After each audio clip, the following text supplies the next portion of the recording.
He's back. Yes, he is. This is Miami Sports Music Podcast Network. The whole city riding. A little early, it's a bit surprising. Business moves, now we enterprising. Switch it up, now we improvising. Go to get in the winter column. Whole squad been trained to go. Biz for life, we throw the foe. Singing this just to welcome bro. Two a time. Yes, sir. It is back. Two a time. My boy is back, baby. He's back at practice. Woo! I'm a little excited. Let me turn this down a little bit. What is going on, ladies and gentlemen? It is your boy, Stephen D., and we are live right here on the Miami Sports Music Podcast Network, home of the #1 Miami fan morning show, Clock Blockers. I'm going to let that play in the background a little bit because I'm excited to see that it's two a time. Time to grind, time to shine. Oh, man. Anyways, super excited about it. Good morning, Finn Laws family. Appreciate it. I am Stephen D, SKPL. Spread kindness, positivity, and love. You can follow me on all social media outlets there at that. Stephen D, SKPL. Okay, so make sure y'all do that. You can follow Miami Sports Music at Miami Sports Music or on Twitter at MIA Sports Music. Hey, on your way in, make sure you hit that like button. Donate to the channel. Help the channel grow. We're trying to grow, and we can't grow without your help, so make sure y'all do that. Hit the like button. Subscribe. We're less than 500 subscribers away. And one thing that I need your help with is more subscribers. So if you don't do anything today, please help us get more subscribers. All right. And how do I do that, Stephen? How do I do that? So this is what you're going to do. Just share this, what I'm about to put in the chat. Just share this with people. That's all I need you to do. Just share it. That's all I need you to do, man. Make sure y'all do that. It helps. It helps tremendously. It's a big show today. It's Wildin' Out Wednesday. We'll see what happens today. We're going to see what happens today. It's going to be a big show. Hey, look, if you guys want to sign up and become part of the family, make sure y'all do that. Make sure you join this channel, get access to perks, sign up, become a member of the family. All right, make sure y'all do that. Big deal, okay? Two a time. Make sure y'all sign up, become part of the family today. Let's get 2 new members of the channel today. Let's do it. Hey, help the channel grow by donating. Lots of different ways you guys can do that. You guys can use the YouTube live super chat, which is the $ down at the bottom of the chat, or you guys can use Cash App or PayPal. Well, how do I use Cash App or PayPal? Lots of different ways you guys can do that. All right, here's the link at the bottom of the page, the QR code that's right on your screen, $MSM Podcast Network, and then obviously we also have PayPal, which is also MSM Podcast Network, and the QR code right on your screen right here. I want to give a big shout out to sponsors of the show. I'm talking about ZSM Sports. ZSM Sports, the #1 place to get all your cards, jerseys, balls, and hard to find items. ZSM Sports, specializing in sports memorabilia. They'll take care of you today. Make sure you give them a follow. Hangry Owls, you need some good food, good mood. Hangry Owls, craft subs and salads. Make sure you follow Hangry Owls. Make sure y'all do it. Do it now. And make sure you give them a call. How do I give them a call? 305-279-5332. Hangry Owls is the place to be. Okay. Make sure you guys do that. And let me tell you, their food is absolutely amazing, and their desserts are too. Go to Hangry Owls. Make sure you give them the code word SKPL, and if you give them the code word SKPL, you get $3 off your subs. If you do it on Friday, you get $6 off your subs. So make sure y'all do it, man. It's a big deal. A little Vesa Soda. That's right. Born and raised, a beer created for the fans by the fans. The official beer of Clock Blockers. We love some Vesa Soda. Absolutely amazing. Yeah, man. So make sure y'all hang out at Little Vasasor Brewing Company. I know a lot of you are going down this weekend for fan club weekend. Make sure you stop into the brewery in Wynwood. It's awesome. It's good stuff. So make sure y'all do that. Cruz does not deliver to Philly. But that's okay. Hey, you need tickets for this weekend's game or next weekend's game? A great place to sit.com is the place to go.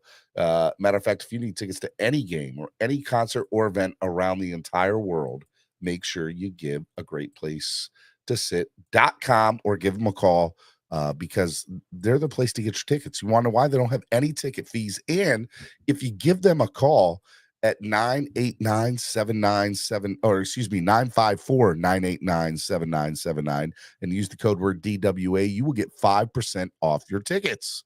5% off your tickets just for using the code word DWA as long as you call them at 954-989-7979. A great place to sit.com. Make sure you check them out. No service fees. They're absolutely amazing. And then last but not least, Tailgater. You guys want to go party this weekend at the #1 tailgate in the world? That's right. I said the world because there's no better tailgate than our tailgate at East 32 Dolphins tailgate. It's going to be awesome. Yes. For those wrestling fans out there, they know what I just did. I did a little bit of the mids and Daniel Bryan. It's going to be awesome. Yes. All right. Yes. Make sure you guys, the link is in the chat to get all you can drink, all you can eat tickets through tailgreeter.com at East 32 Dolphins tailgate.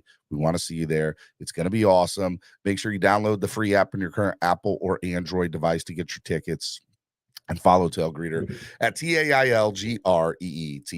All right. It's Wildin' Out Wednesday. # Dolphin Chat. This is a show for you, the fans, to talk about anything you guys want to talk about today. You want to know why? Because y'all are the best fans in the world, and we can't do it without y'all. Let me say good morning to everybody that's in the chat so far. I got Austin Finns fan. Good morning, man. I got Bob Young in the building. Good morning, Bob Young. Rashad, are you using the sleep because I was late? I'm sorry, bud. I'm sorry. What's good, y'all? What's good, Cruz Ruiz, my brother. Who else we got up in here? Miami Fan Talk Show. Good morning, Miami Fan Talk Show. How are you? We got Trucker Sean is in the building. Cap for life. I think I already said Rick Spar. Good morning, Rick. How are you, buddy? Who else I got up in here? Tank McBride. What's up, Tank McBride? How are you? Who else I got? Corey Walker. What's up, Corey? How you doing, man? What's up, big bro? Man, who else is up in here this morning? Timothy Eason. What's up, Timothy? Who's coming down this weekend, man? That's what I want to know. And who's going to be hanging out with me on Friday night or Friday morning? Matter of fact, so let me just kind of give you the rundown for this weekend. So Friday morning, we will be live at Dirty Sportswear in Oakland Park from 9 a.m. to noon doing this awesome morning show. That's first and foremost, okay? Let's just get that straight. It's awesome morning show, 9 to noon. I won't be late like I was today, I promise. Won't be as late. How about that? I had to finish up this stuff here. I got CB83. Can you get on with me this morning, buddy? Can you get on with me this morning? Because I want to talk to you, man. I'm excited. What else we got, man? I meant to call you yesterday, CB83. I've just been so wrapped up with personal stuff, dealing with personal stuff in my life, as well as getting ready for this weekend and next weekend. It's crazy. What else we got, man? I'm trying to see what else we got up in here. CB83, Raul, it's tomorrow's show. You re early. Let's see here. Freddie says, what's up from Tallahassee? Tallahassee's in the building. What's up, Freddie? How are you, buddy? Yeah, man. So Friday morning, we're going to be doing the show live from Oakland Park, Dirty Sportswear. Okay. Dirty Sportswear in Oakland Park, Friday from 9 to noon. Friday night, if you guys are going to be out at Fort Lauderdale Beach, there's a place called, I think it's Lulu's Bait Shack. It's a nice little spot out by the beach. It's right on the water, pretty much. Actually, here's the building, the road, and then the beach. But it's pretty much right there. And it's cool because a lot of the diehard Dolphins fans, that's where they're going to be Friday night, Lulu's Bait Shack, which I'm excited about. And then Saturday at 4:00, it just became official last night for me. I originally was going to be there anyway. And then I talked to the event makers for the meet and greet at Bow Campers in Fort Lauderdale. So I originally was just going to be whatchamacallit, just there as a fan. Now I'm going to be doing a live show from like 4 or 4:30 to 6. So we'll be doing either a 90-minute or a 2-hour live show live from the I'm about to say the Baltimore Beatdown fan club weekend meet and greet at Boat Campers on Saturday night. So I will be there live now.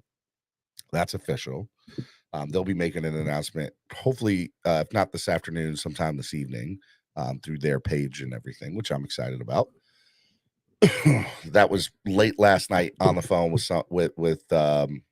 Scott Howell and my brother from another mother, Mark Angelo, the Godfather, doing that this morning. So it's going to be awesome. What else we got up in here this morning? Chris Smith, what's up, man? Good morning, Chris. Chef Shoes in the building. Chef Zhu. Chef, did you return Allie's phone call? You better call Allie. She's going to get you, Chef. Make sure you call Allie. The Wayne D Experience. Good morning, Wayne. How are you, brother? Yeah, so I'll be doing that Saturday night, right? Boat Campers, Fort Lauderdale, 4:00. Okay, like 4 to 7, I think is how it's going to be. And it'll probably be just hanging out there for the rest of the evening. Then, after that, from 10 a.m. to noon Sunday morning, actually from 9 to noon, East 32 will be rocking. I'm not sure, actually, so I got something lined up for Sunday morning. So I don't know if I'm doing a 2-hour live show, a 90-minute live show, or a 1-hour live show Sunday morning, because I got to get some things figured out. But let's just say there's something really cool that's going to happen on Sunday morning, and I might be a part of it. And I'm not ready to make that announcement yet, but just keep on doing it. It's going to be awesome, man. All right. What else we got, man? I'll be back calling her now. She said she might not pick up, Chef. So you make sure you leave a message and you text her, Chef. Yeah. So we got that going on. What else we got going on this morning? People are texting me. When are you getting in? When are you coming in? I'll be there. I fly out tomorrow night. Tomorrow night, last flight from BWI to Fort Lauderdale. I don't get into like almost midnight. So I'll be there tomorrow night. It's going to be awesome. Stephen D. Urkel. Did I do that? Yes. Finn's in the house. What's up, Finn's in the house?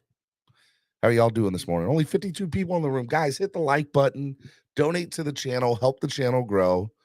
Let's get this party started today, man. It's going to be awesome. All right. So, y'all ready? Y'all ready for Wildin' Out Wednesday? I think y'all are not ready. Y'all not ready for Wildin' Out Wednesday. Y'all aren't ready for it. Y'all ain't ready for it at all. Nope. I don't think y'all are ready. Hit the like button if y'all are ready. Only 22 likes. I'm not dropping the link till we get to 35 likes. Hit the like button. Hit it. Tap it. Let's go. And I'll hit the share the link for you guys to get on and hang out with me on the panel this morning. You guys in the chat can ask me anything you want while we're waiting to get to 35 likes. I'll be more than happy to answer anything. So you know what? Since I'm here, I might as well just hit the breaking news that was by Adam Schefter and Tom Plorissero this morning that Mr. Tua Tagovailoa is returning to practice today, which I'm excited about.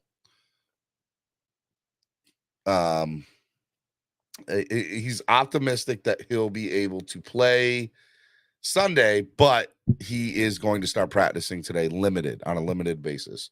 Adam Schefter also stating about 50 minutes ago, despite suffering a foot injury and being in a walking boot after the loss to the Jets, the Dolphins are optimistic that Pro Bowl wide receiver Tyreek Hill will be able to play on Sunday against the Vikings per source.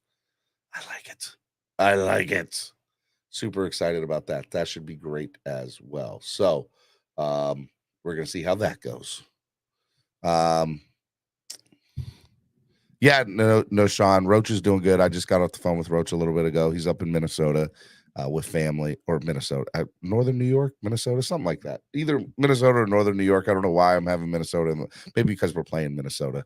But he's up in I believe in Northern New York with family, relaxing, enjoying life.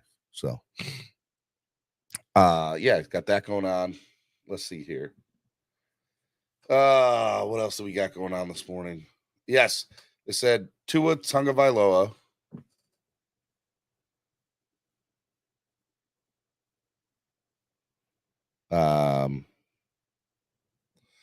Tua Tagovailoa will return to practice field today on a limited basis per me and Tom Clarissa as he progresses through the concussion protocol. Even if he's cleared, he's still unlikely to play this week.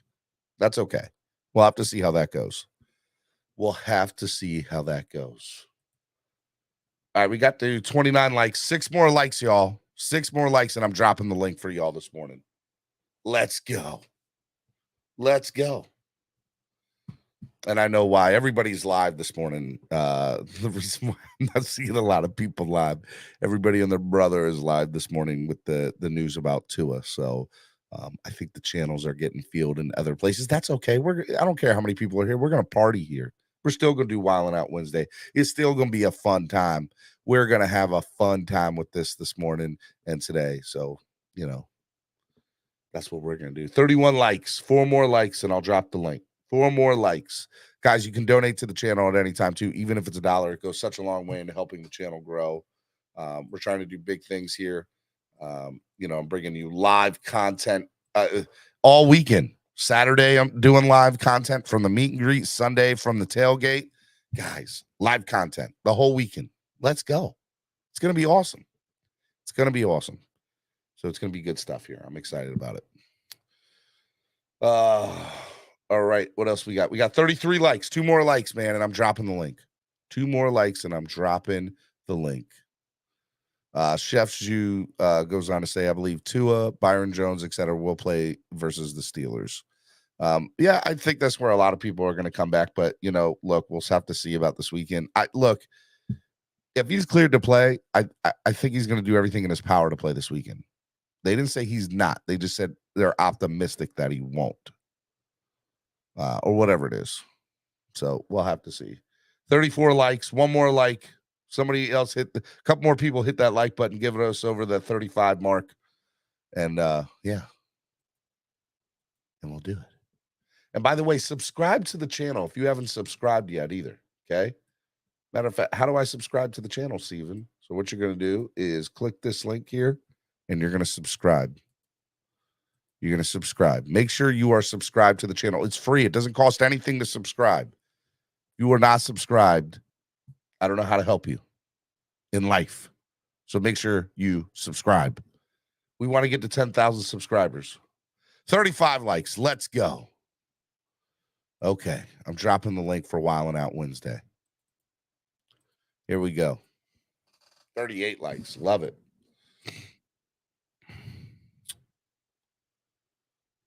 Here we go. And pin message to the top. Guys, get on. It is your show today. It's Wildin' Out Wednesday. The panel will be in full effect. Everything will be. $10 timeouts, $50 day bans, week-long bans, month-long bans. If you're not a Dolphins fan, vote it off, all of it. It'll all be full effect today. This is your show. I don't know what to tell you. You guys pick the topics. You guys pick the rules. You guys pick the fun. That's right. It's Wildin' Out Wednesday. It's your show this morning.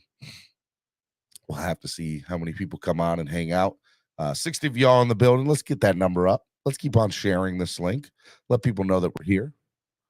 Okay. Let people know. I'm going to wait till I get a few people in the background, and then I got 1, maybe 2. Let's wait till we get about 4 or 5, and then I'll bring you all on at one time. So make sure y'all get on. Come on, get on. The link's in the chat. It's pinned to the top of the page. Get on.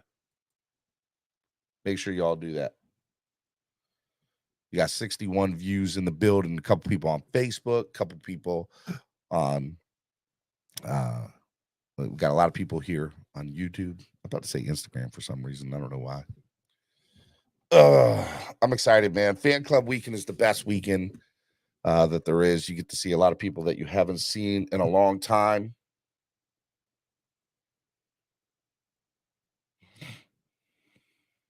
Yeah, it's going to be dope. It's going to be good times. Ruben, good morning, Ruben. How are you this morning, brother? Brother Steve, brother Ruben. We got 2 people in the back. Come on, get up here. Who else wants to get on the panel this morning? I want to bring like 4 of y'all on at the first time. Bam, just slap people on, and let's get this thing going. Let's get the bam going this weekend. Fan club weekend. Let's go. Hit the link. I'm going to drop it again for y'all, even though it's pinned to the top of the page. Drop it again. Bam, dropped again.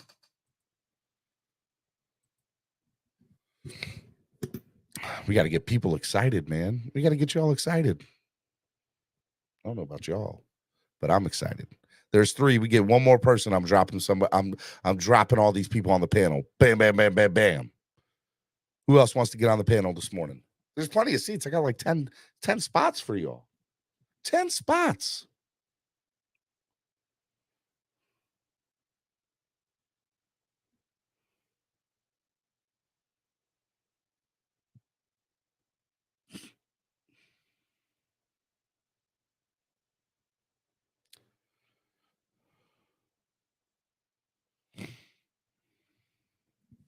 Who else is up in here this morning? All right, fine. I'll just put all 3 of y'all on, and maybe somebody will be like, I need to get on this panel and say something back to these guys.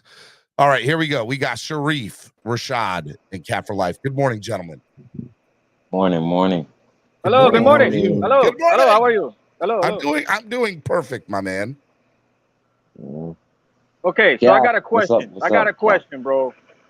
This I want you to think about this before I ask it. Okay, If- I'm thinking. uh, I'm putting my My thinking cap on. my coworker came to me yesterday and I was, I had to pretty much think about it. So if someone were to approach you and say they would offer you $500, right? Mhm. For the Dolphins to win the next 3 games, would you take that bet? Like if someone were to ask you, you know what I'm saying, would you bet we would win the next 3 games for $500? Would you take Well, that bet? I have an easy out. I don't gamble. So the answer to that is no. I do not gamble anymore. There's your easy out. I don't gamble. You don't have to say yes or no. I don't So gamble. what if it was Monopoly money? I wouldn't touch Still it with gambling. a 10-foot pole. I wouldn't touch it with a 10-foot pole, and it's still gambling. Exactly. So that means no. I'm just saying, I'm not touching it. Rashad? Me? Hell no. I want to lose. What? What are you talking about, Rashad? I want to lose Sunday. I want Why? everybody who's nicked up to sit out. They had the 10-day rest, take another week off, take the L, and salvage the season. Are you being That's serious? it. Yeah. Why go out there? Everybody's not healthy. They get hurt again, and then we're worried about the week after that. I'm tired of it. Just take your 21 days off and come back ready to play for the rest of the season. That's where I'm at I right mean, now. all right. So you're not saying to lose, but you're saying, look, if you're not healthy, just Oh, no. sit out. We could win. Yeah, exactly. I'll take the win. Get all those backups that Skynet is familiar with. He has the reps with all that. Let all those people play. We might be able to pull it out.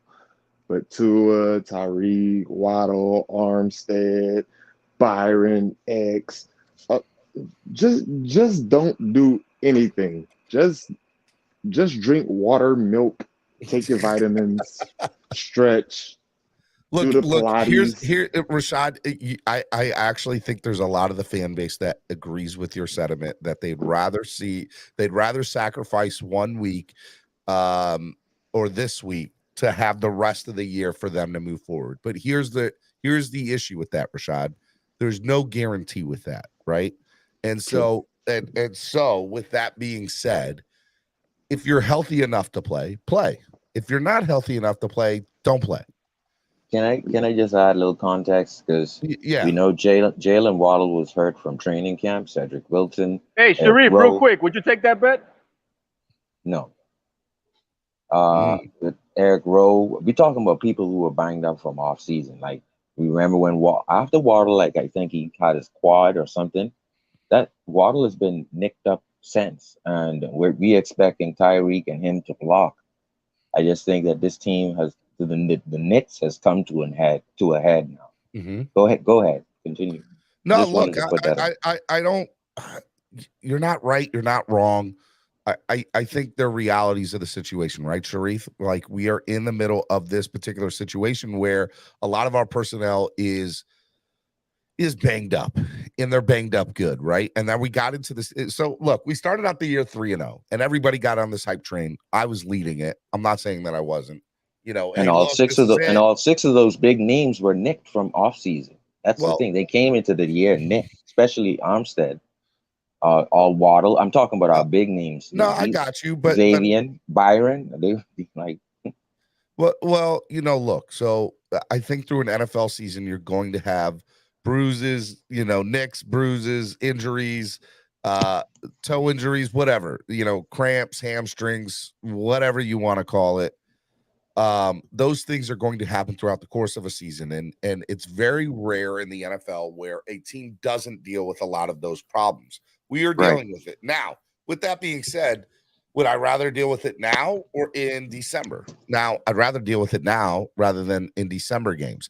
I'm glad that we had the 3-0 cushion that we're able to deal with these 2 losses and still be in a playoff spot, right? And from what I'm reading, I think Rashad is saying, we've seen the Knicks come to a head. Why don't we just take our own bye week to get at least 2 of these guys back 90%? And so what happens if we miss the playoffs by 1 game? And that's the problem, Cap, right? That's where the problem lies in. Like, you can't take a week off in the NFL because it's any given Sunday, number one. And number two, you never know what game is going to be that deciding game down the line. I get where you're coming from, Rashad. I do, 100% do. But I have a problem with sacrificing any game. And I think in the NFL, you're never going to see anything like that either. I just don't think that you would see. Players are not going to sit out if they're healthy. They're just not. They're just not. I mean, so in that case, Tua should send a lawsuit because the NFL is impeding him from making money at his job. Well, because we need people to play who want to play. So let's get go ahead. So with the Tua situation, that's a fluid and ongoing situation as far as the NFL's with concussions. And so we're going to keep going back to this. I understand this is where the conversation is going to keep going back to. We can say, hey, look, the Miami Dolphins have a healthy quarterback, and I put that in quotations, who's healthy enough to practice but not healthy enough to play. What's up with that? They have to understand, as far as an NFL point of view is concerned, good, bad, or indifferent. And by the way, I'm mad at it. Let's just throw that out there. But I'm also understanding somebody is cooking in the background. I hear you cooking. Hell yeah, I come to my house and wash my dishes. What up, Steven? What up, Estefan, my brother from another mother? Good morning, man. These are not pots and pans. And are we talking about the Vikings yet, or are we still crying about Tua? Well, I think it's not crying about Tua. I think people are still understanding this is the reality of the situation that injuries piling up. Yeah, I need to get up off the ground and quit acting like some little biatches, all right? It's actually nicks and bruises. We're moving forward with the future, Skylar Thompson. Oh my God, Estefan, here we go. It's Wildin' Out Wednesday.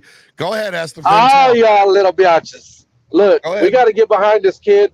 Of course, look, the expectations aren't there.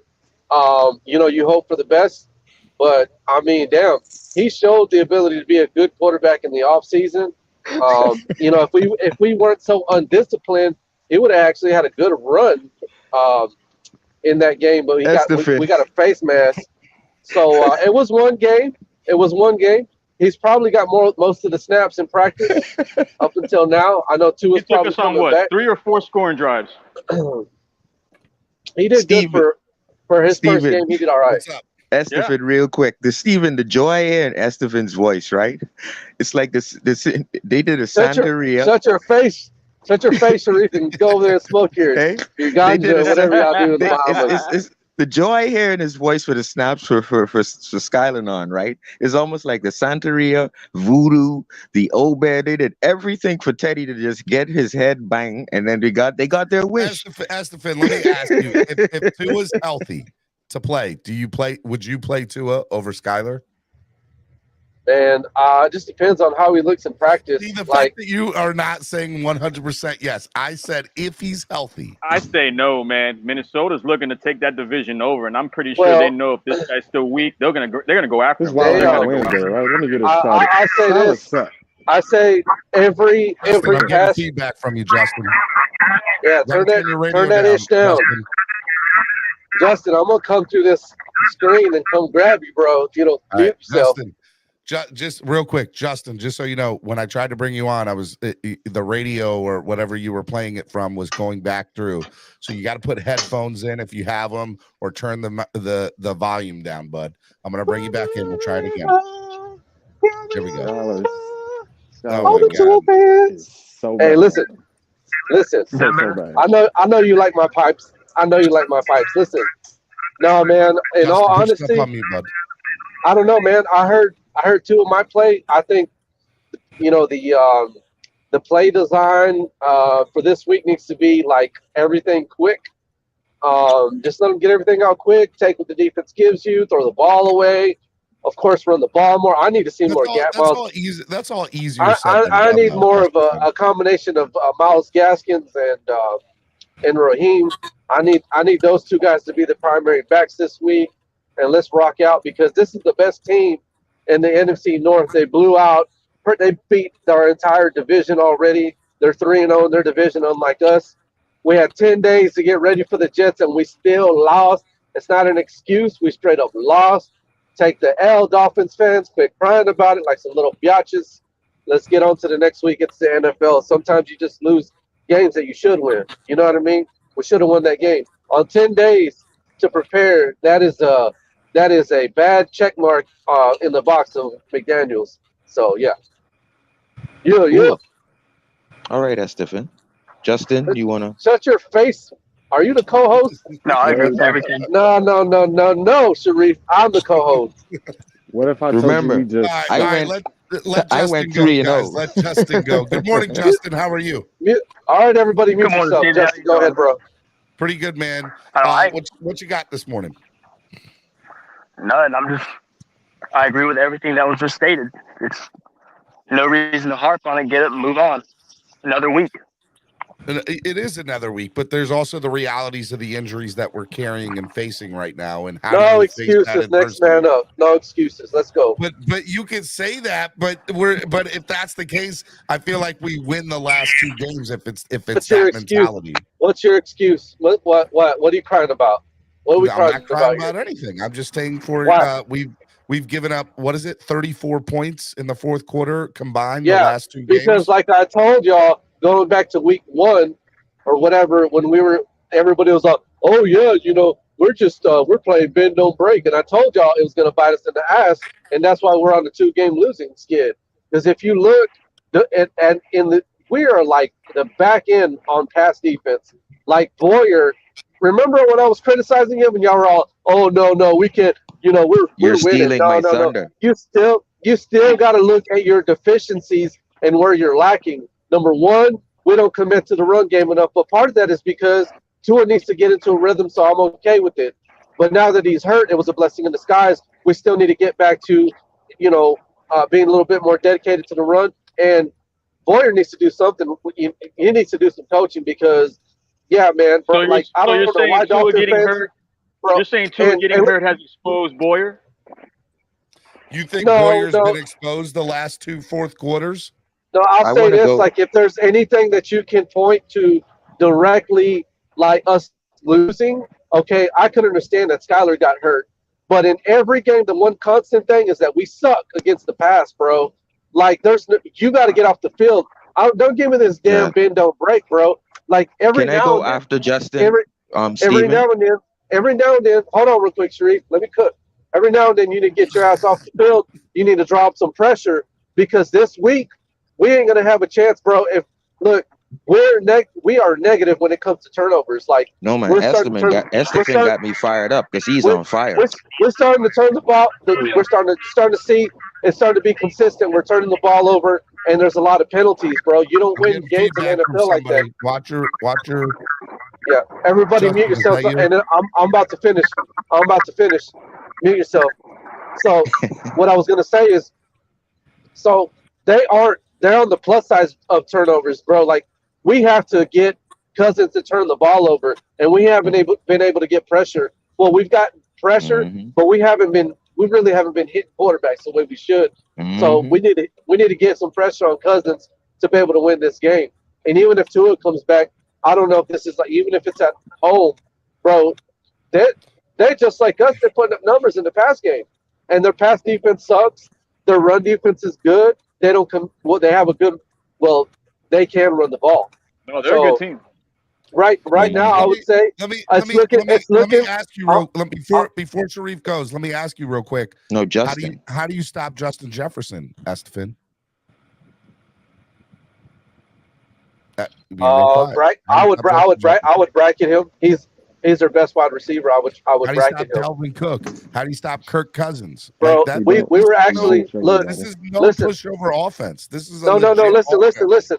Because our defensive front actually makes stops against the run, but what happens is we'll get to a third down, and this dipshit Boyer can drop a play to where we can stop somebody in the pass game. Okay, my bad. Stop cussing. Yeah. Okay. So listen. So we can't drop anything to stop the run game. I'm sorry, the pass game. That's what happens. But we're actually decent against the run for the most part. We just need to stop them in the pass game. If we can get off the field, then you know what I mean. I think we'll I'm gonna get into it. Don't worry. Initially we'll stop Cook, but look, I'm gonna be honest with y'all. Even if Tua comes back and looking like we're about to be 500, so get ready, y'all. Do you think we're gonna lose? I think we could, bro, because everything's last minute, bro. Like Skyler's taking the snap, okay, so Teddy's not taking snaps. Skyler's taking snaps up until Wednesday. If he looks, and I like his potential, but he is a snaps today. Okay, listen. Today. Yeah, but he's getting reps with backup players. I mean, the majority of the guys are hurt. You don't know what he's. That's not true. That's a false statement. I don't know. Like, you think Edmonds is going to get back on the field? Read the most recent report about it for us. Everybody else and the tight end. You think Gesicki's going to play? No. I mean, you can read the most recent report for us, Steven, about Tua practicing. Yeah, man. Durham Smythe is hurt. Edmonds is suspect. Gesicki's suspect. Like, he's going to have to start all over if when you have a concussion and you Wilson play football, doesn't play either. When you got a concussion, when you play football, I mean, people might handle it differently, but I'm gonna tell you, bro, it does mess with you for a little bit, and he might look a little shook. I'm not gonna lie to you. I think Tua might look a little shaky when he does come out. I don't know if he plays, but that's why I said just get the ball out. That's why I said just get the ball out quick, throw it away, whatever you got to do, mix in the run. Like, don't make it too hard. Like, the game plan needs to be simple. Everything needs to be quick. All right. Estefan, hold on for a second. Let other people talk. Let me ask the rest of the panel a question real quick. If Tua plays, how would you feel if Tua dressed for the game, but they didn't allow him to start? They said, "Hey, we're gonna leave you here in case." I'll be fine with that. I'll be fine with that. I wouldn't be. I'd be upset about it. That'd be kind of like a Brian Flores with the Ravens game. Because if he's healthy enough to dress, you're healthy enough to play, and just put him in and let the man play. Right. That's what happened in Baltimore. If you don't think he's healthy enough to play, then don't dress him. But if he dresses and doesn't play, I'm going to be pissed. Let me ask you this, Steven. If you're the head coach, are you smart enough to not use that 53rd man for her man standing on the sideline? I'll just sit him inactive. You got to remember, Sharif, there's only 48 people that dress, not 53. Right. So I won't use that 48th spot for a man standing there who won't play. You just won't dress. You're inactive to him. Well, that's all. We know you're ready for next week for Pittsburgh. Sharif, we know you're ready for Pittsburgh, basically. Sharif, that's all well and good. But meanwhile, we let Noah Igbenogany dress, and we see what that man does every week. He should be on the sideline. I'm going to get to that, but I want Justin to go first because Igbenogany played well, but I'm going to tell you why he was unsuccessful. Go ahead, Justin. Hey, question real quick to your question, Steven. So it doesn't look like Teddy's playing. Are we bringing up Reed's? Are we dressing 3 quarterbacks this week? Reed Senate? We don't know what Teddy's supposed to be cleared by Thursday, right? No, that's not what I heard. No, he's not. He's eligible to come back in stage 3. Limited practice on Thursday. He's eligible to come off concussion protocol Saturday, I believe. Oh, there's stages now of protocol? I didn't know there was stages. Yes, there are 5 stages. There's 5 stages. Yeah, And so so stage Tua two is played. only stage Somebody 3. put it in here. Two Tua was is in only stage, not he stage might be in 3. stage 3. He was in stage 2 when McDaniel made a report on, or he did the press conference on Monday. And Tua's now cleared for light football I'm activity. assuming, it goes without saying, a stage 5 is the only stage you can play. You can play when you're in Correct. stage 5. You have to be finished with stage 5. You have to be finished with stage. 5. Yeah. All right. Is there a set of rules I can go look at this and let Yeah, how yes. this Look up stages NFL work? concussion protocol. It gives you the 5 stages. All right. Well, Yeah, Nikki Smokes had it the other day. Him and yeah, Jay You have to be and everybody in completing his all show. 5 stages. They're looking for what Nikki it Smokes, is, right? bro. Fifth stage. Bill's Mafia looking for that I guy. hate to keep going down this road, but what it is assuming that you have a concussion, that means your brain matter shaked and some of it broke. That means you need time periods for it to recover. Now, according to the neurological side of it, you need 40 to 90 days, bro. According to the NFL, that's different. My point is, he's now in that second and third. He's in that second and third NFL protocol, which has nothing to do with how the neuro doctors look at it. So he's in their stage. The real life neuro stage is actually 90 freaking days, bro, because part of your brain matter, assuming it hit the skull, it broke, and you need that time to get back to 100% in terms of video game life. If you're, You know what's crazy? You know what's crazy about what you're saying, Sharif? Steven, check this out. When I look at medical suspensions that they do in MMA, they have the fight cards. Somebody's got a lot of bad feedback in their background, and it's Estefan. It's you, buddy. Okay, well, listen, let me get through real quick. So in MMA, on those fight cards, bro, if you're cut, you're suspended for days up to weeks. If you're choked out or TKO'd, your medical suspension is 30 days. If you're knocked out, which means that most likely you had a concussion because you blacked out, your medical suspension is 45 days to 90 days, and that's basically the window that Sharif just mentioned. I don't know where you got that, but that lines up. Dude, the moment Tua went to the ground, I start studying the neuro side of this thing because I want my All right, hold on real quick. Hold on real quick. All right, here we go. So this is from the NFL. This is the 19-page dossier. And it says the return to participation protocol. Phase 1, symptom limited activity. The player patient is prescribed rest, limiting, or if necessary, avoiding physical and cognitive That's activities, last week, which increase aggravative symptoms. During this time, player patient may engage in activities of daily living as well as limited stretching and balance activities tolerated in the discretion of the club medical staff. Phase 1 may include light aerobic activity if tolerated, attending team meetings and film study. Should additional medical issues present, the club physician should consider external consultation or additional examinations. If the player does not experience an increase in his symptoms and does not develop signs of concussion or neurological examination, he may be cleared to proceed to the next phase. Phase 2, aerobic exercise. I like the daily living, though, Stephen. I like the daily living. I do too. This is interesting to me. All right, phase 2, aerobic exercise. Phase 2 involves the initiation of the graduated exercise program under the direct oversight of the club's medical staff. Player patient should begin graduated cardiovascular exercise, stationary bike, treadmill, so on and so forth, and may also engage in dynamic stretching and balance training. The duration and intensity of all activities may be gradually increased so long as the player patient does not increase or aggravate signs or symptoms while performing the activity and for a reasonable period thereafter. If there is an increase or aggravation of signs or symptoms, the activity should be discontinued. He may, however, attend regular team meetings and engage in film study. At phase 2, the player should be back to his baseline level of symptoms the team physician reasonably determines that the symptoms are not related to concussion. Once the player has done all this, they can go to the next phase. Phase 3, which I believe is where Tua is. That's where he's at right now. That's where he is right now. Play football-specific exercise. The player patient continues with supervised cardiovascular exercises that are increased and begin to mimic sport-specific activities as well as supervised strength training. The player patient is allowed to practice with the team in sport-specific exercise for 30 minutes or less with ongoing and careful symptom monitoring by the medical staff. If cognitive testing was not administered after phase 2, it should be administered during phase 3. If a player cognitive impairment due to the concussion, the test will be repeated at a time interval complete by the club's physician every 48 hours. The player patient should not proceed to contact activities until their neurocognitive testing is interpreted as back to their baseline level by the physician, by the team physician. If decrement is still present until the club physician has determined non-concussion related cause, the determination of when to proceed with contact activities is ultimately made by the club physician.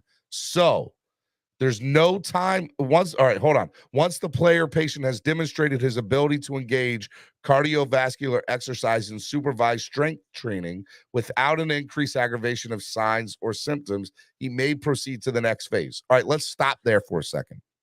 You want me to give you a timetable? I'll give you the timetable. I was about to say, how long does he need to be in this phase for until the Dolphins talked about this yesterday. He week talked about 7. it yesterday. That's week 7 for me. This phase, step 3 can take up between 2 and 5 days. Step 3, and that's where he's at. Okay, that's where he's at right now. And today's the first day he's there. Right. Yeah. So week 7, Teddy can play, and Skylar can play week 6, and I'm sorry, week 6, Teddy. Yeah, just Skylar can play. Say the Vikings the Vikings game. Skylar, Teddy plays Pittsburgh, and then 2 is actually in finishing stage 5. That's the honest look at it. All right. So phase 4, just so y'all know what the next phase is. After the player patient has established his ability to participate in non-contact football activity, including team meetings, conditioning, and non-contact practices, without recurrence of signs and symptoms with his neurocognitive testing back to baseline, the club physician may clear him for full football activity involving contact in practice. If the player patient tolerates full participation practice and contact without signs or symptoms, and the club physician concludes that the player patient's concussion has resolved, he may clear the player patient to return to participation. For the avoidance of doubt, if a player cannot participate in practice or full contact with other players due to the time of year or the rules imposed by the collective bargaining agreement, simulated contact activity will suffice to satisfy this phase. Upon clearance by the club's physician, the player patient must be examined by the INC assigned to his club. The INC must be provided a full copy of all relevant reports and tests, including sideline and booth and UNC reports and booth ATE spotter report and team injury reports, and have access to video of the injury where applicable. The player patient's neurocognitive test results in interpretations. If the INC confirms the club's physician's conclusion that the player's patient's concussion has resolved, then the player patient considered cleared and may participate in his club's next game or practice. Okay. And that's phase 5. So if you're telling me he's on phase 3 right now, and that takes a minimum of 2 days, maximum of 5, and today is Wednesday. Let's just play devil's advocate here. Let's say 2 days, which means today and tomorrow. Pretty much out for Sunday's after game. The end. Hold on, let me get there. Give me a second. At the end of phase 4 or phase 3, it would be the end of Thursday.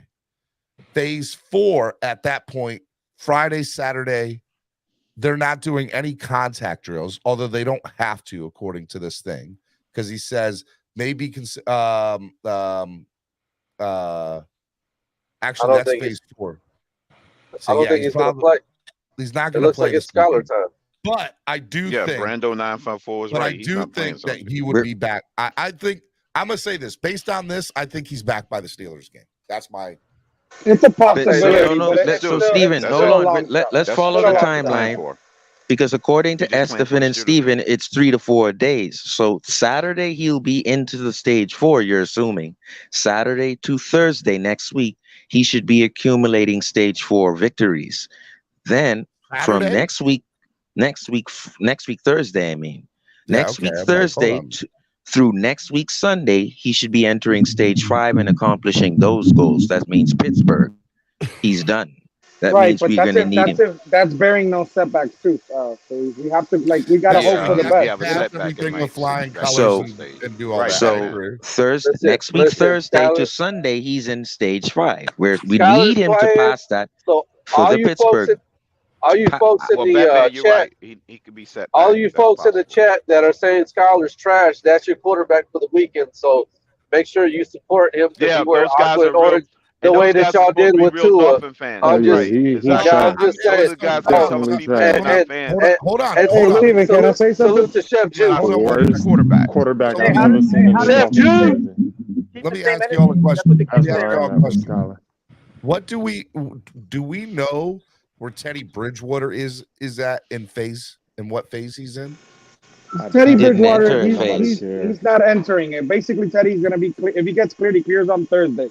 So that's why the Dolphins are non-committal 1,000% on Skyler time. So it's like it's not fair. It's not fair for Skyler. That's not fair. But they're going to wait until Thursday. If Teddy is ready to go, Teddy's going to play Sunday. Skyler. Hey, We need to how call about Ryan this? Fitzpatrick. They need to How be about it's not fair preparing to them us, both. That's where I'm at right now. Any competent coach will prepare them both equally. Well, you didn't the last time. You can't. They can't practice. They only prepare the What Not allowed to what's not fair to practice. me, what's not fair to me is people talking about tanking this next game when you know damn well last year and the year before that we barely made the playoffs by one game.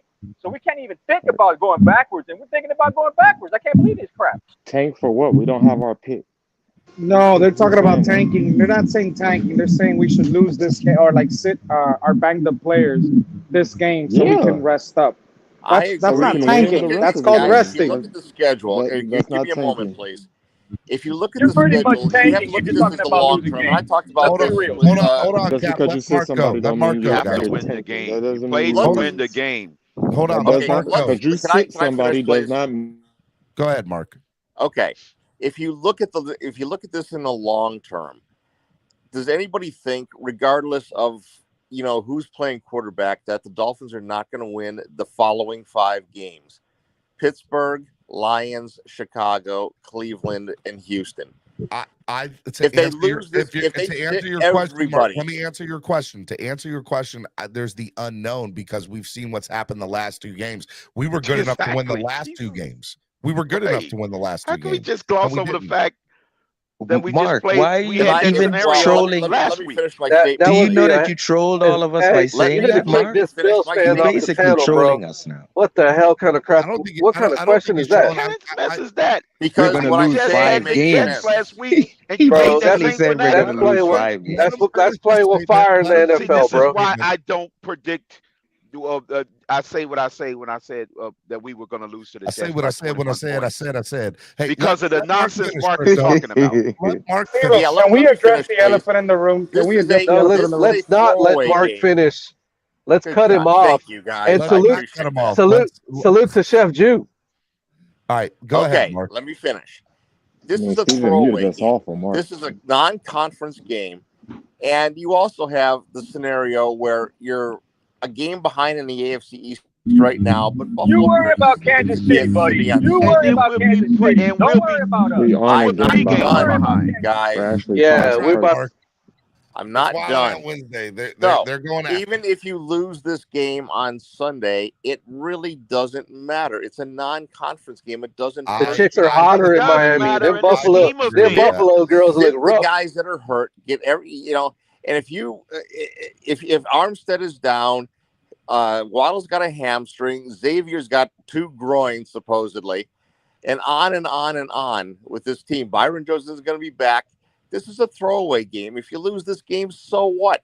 You win the next 5, you're 8. What do you mean? You take a step back to take 2 steps forward. That's what he's trying to say. Take a step back to take But there's no guarantee you're going to take 2 steps forward. But there's no guarantee that we're going to every freaking year for the last 2 years. Who's yelling? There's no guarantee we're going to win this game. You guys are One of y'all got bad feedback Buffalo too. Bills fan, bro. Yeah, Mark. How come you put those players on the field, and now you put a greater if we pressure miss on it. your next 5 games? Stop yelling, Crypto.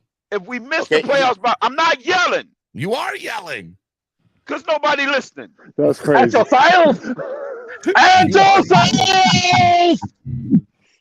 Steven, can we address the real elephant in the room?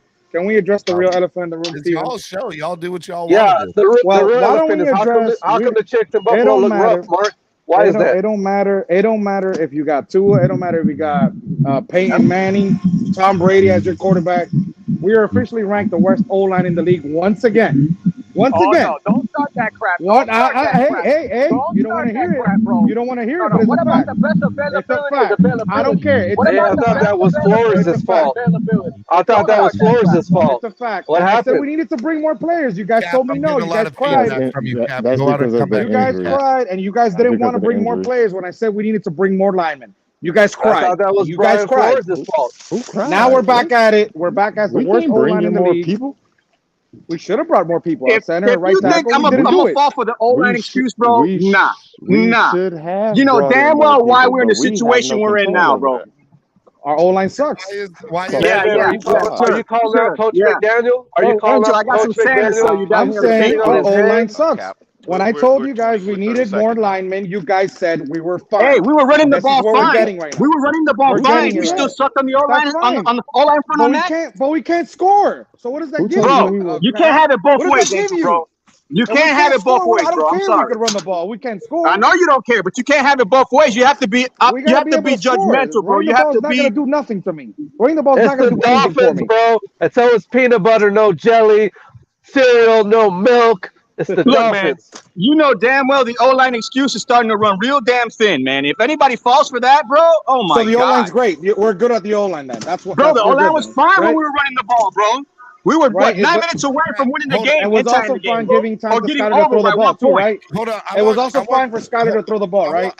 Hold on. I You want just Cap to look, make your you can point. blame Cap, Skyler all you want. He had almost 4 scoring drives, bro. You can say what you want. We could And ran we the would have ball had if him we if we wanted had to. an O-line. No. Your Almost. McGenius, If we your had an McGenius O-line. got cute. Almost Your had 4 McGenius got scoring cute. drives. Oh my goodness. I'm pissed off that we don't address his O-line. We're gonna get Skyler killed, and then what are you guys gonna say? Oh my God. You guys take Well, it he so did get hard. killed in that game yesterday. Exactly. Oh my God. And guess what's gonna happen? Reed Sinet better be ready. Reed Sinet better be ready this game. That's all I'm gonna say. He better be Where was ready. this energy To when blame the Tua O-line was over the behind quarterback the line? situation is 32nd asinine, ranking in bro. I'm offensive sorry, line bro. play I'm sorry, in bro. one game. Miles Gaskin's going to take over in this game. That's all I'm going to say. Oh, Miles. Can I We just filled 8 You're really gonna slots tell me that in the the offensive O-line, line. not the quarterback situation, is the Return problem of right the now? King. so I wanna talk about Josh Boyer because Sharice, we did not go 4-0. This is not your show. All right? I Stop actually switching up the waited for subjects. Justin We're to go having before me, but Justin dropped off. I was waiting in line. Is my point. we're having a Esteban passionate went. discussion. Are we going to address the real elephant in the room? Did not The wait. real Everybody hush real elephant. quick. So- Everybody hush real quick. The real Everybody hush. elephant. The real elephant. I came up to make So one Speak point to him, and one Dre. point. hold on. I just want to just make No, this I don't want to quick hold thing. on, Sharif. I came up here to say one thing and one thing only. Y'all yelled at me and said the offense only scored 7 points Who against did? the Patriots. Even though it was 13, y'all Y'all told me don't field yell goals at don't Israel, count. all right? Now Don't yell all at of a sudden, almost scoring counts. Y'all fucking retarded. Y'all are Almost scoring fucking counts now. retarded. Come on. You don't yell at my Who boy. said something about almost scoring? Who yelled at him? That's our boy, Y'all- man. Hey, we could be physically disabled, all right? But at least we're on time, all right, Dre? Y'all are out of line, bro. You're late. No, but Cap, you said that we Everything you y'all- said that he almost scored. Like you Every said that, Cap. He complaint y'all almost scored us. made. So- Every complaint y'all made is So the same thing Steven, y'all right? made to Tua. I said Stop from doing that. These are preseason, football even players. even during the Tampa scrimmage, we had problems with Boyer when the reports came back of the data. Skyler had 5 touchdowns, but the defense looks like this and that. And we had this thing going from the Tampa scrimmage. And what I was afraid about is, and I asked you the question, in week 3 preseason, will Boyer show us his hand if he has these guys playing off, particularly playing off 11 yards? What has been the problem? He's at his plate. Is not putting the players in the position to make the tackle, because if guys are drifting off 12 yards and before the snap they're even going further back, then a 10-yard Steven, out you hear me? is very simple Yeah. for me to hit. So my point is,